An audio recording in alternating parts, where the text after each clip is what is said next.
Em thích anh rất nhiều từ ngày mình mới quen. Em thích đôi mắt anh luôn cùng vai anh chở che.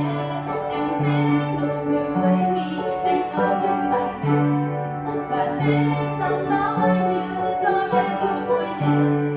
Em thích anh rất nhiều, đừng yêu ai nhé anh. Đừng nắm tay một người lạ và trở nên cách xa. Anh nói rằng bây giờ chưa đến tìm ai khác. Em thích khi quá khứ khi mong anh mãi như này.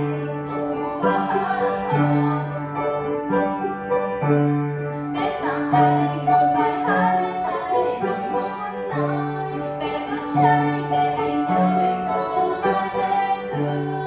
Muốn nói sẽ cố anh đào điều nói cao nhau. Ngồi phố hay dành tình nghe từ đêm đến hôm sau. Làm tất cả những không nói em thích anh.